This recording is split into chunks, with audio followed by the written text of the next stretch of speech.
there is no failed state in the world. But anyway, that's the imagination of theorists. Mathematicians, they wanted to create a model for failed state. They failed. They want to make it look nicer because it's very easy and compelling and convincing to say, what is a failed state? Everybody would say, Noam Chomsky calls United States a failed state. So you can take it from wherever you want. But what would a person like myself, just a small person, individual, only one individual, do in a country completely fractured like Somalia? That's very difficult. So I decided to go in my first mission to go and enter that field. It's a minefield. It's a minefield, literally minefield. It's not something that we just call just as a word. Okay. So when I went to Mogadishu. Mogadishu, the capital. It's a nice city, but it was completely demolished. Mogadishu was divided between warlords. Each place, like here, where we are here in the city, Fiddira, could be controlled by one warlord. So let's imagine if Kuwait becomes Somalia, who would control this area? And then they have their own checkpoints, they take taxes, and then you go to Shueikh, and then you find another warlord. And then you go to Slaybi Khat, and you will see another warlord, and so on and so forth. It was very difficult, but I had to meet with everybody. I was planning to talk about war crimes. Can you imagine? I was out of my mind. But anyway, I spoke about it. I met with some warlords. One who was the former Minister of Defense, who was charged by people, especially in an area north of Somalia. It's called Somaliland. Somaliland, the capital is Hargeisa. And that country is now, since 1991, claiming independence. Nobody recognized Somaliland yet. I attended a celebration where people celebrating what? Celebrating the first number plate on a car. Cars driving there without plates. So they think that this was an achievement. In Hargeisa, there were about 3 traffic lights. And when we pass, we see people standing there in their cars, maybe 2 or 3 cars, longer than usual. So I asked why. They said because they want to enjoy normal life. They want to see that they have a traffic light. So they want to stand there even for 5 minutes more. They don't mind. Something like that. I can tell you a lot about things, but I thought, what would I do? What can I do? Otherwise, I would just resign and say, thank you very much, Mr. Secretary General. Thank you for your generosity. By the way, this is a mandate, a job that is done voluntarily, so I don't get paid for it. So if I say goodbye, I'm not really losing much. Huh? So when I went around, I said, no, there is a need for someone to come with an understanding of how to help. Maybe I can help. Let me try it for a couple of years. It is dangerous? Yes, it is dangerous. Well, the more dangerous it is, I found, was the more satisfying to me.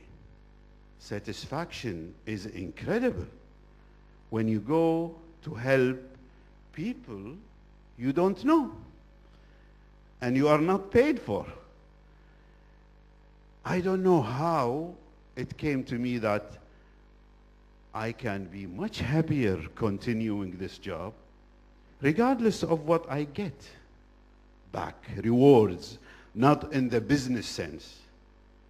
In business sense, it's in nickels and dimes. You have to calculate how much you get, then you decide whether you are successful or not. But in this type of job, no. It's your satisfaction. We pay a lot of money to get satisfaction and happiness. So maybe this was something that you don't pay much for. You are helped by the UN, logistics, small logistics. They help me in my travel. I have a couple of assistants with me, but nothing else. Huh? But the amount of satisfaction. But I wanted to add to the satisfaction achievements. Then I decided that I have to do something on the ground. And every year I made it. Every year I decided that I will not solve the problem of Somalia. It's much bigger than myself. I am much smaller, an individual, but I can help. Every year I go to Somalia from 2001 till 2008, and I can tell you details. We have limited time here. Thousands of people will benefit of my mission. Thousands, and I tell you with numbers, I know projects and after projects, and I can get, easily I get people out of prison. Hundreds of people I got them out of prison. They will never be able to get out of prison. Thank you.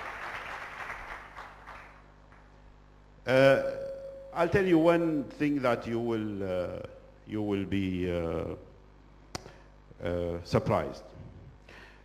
In our movements inside Somalia, we don't use cars because the UN is not allowing anybody representing the UN to drive in cars because there are so many landmines. So we use only planes. And the planes, very small planes. They, you know, the distance that could be cut in 1 hour and a half from Nairobi to places like Garowe, Bosaso, Johar, Galkayo, whatever. Takes sometimes 1 hour, 1 hour and a half. No, that takes us about 6 hours. Once we were in an airstrip, supposedly airport, and the pilot asked us to get off the plane before takeoff. So we said, what's the problem? He said, okay, just get out. And when we get out, we found the wheels of the tires or the wheels of the airplane sunk in the sand. So he asked us to push the plane, which we did. And we pushed the plane, but it was one of these funny stories. Not all the stories in Somalia is funny, but we have about 300,000 Somalis live in internally displaced people's camps. And I make sure to visit these camps. These camps are out of human touch. Every time I go, I decide to go to these camps just to remind myself how selfish the world is. And when I leave and just try to bring back flash memory, I say that, do we live in the same world? Unfortunately, yes, we live in the same world. And there is no way that we can make this world safer and stable and prosperous without caring about how to get equality in action. Otherwise, we will continue having wars and problems and wars and problems and financial crisis after financial crisis. Without equality, there is no stability. Thank you very much. Dr. Ghanim, thank you. That's a very noble job that you are doing out there. Thank you so much. I present to you. That's an honor that he did not that I present to you this.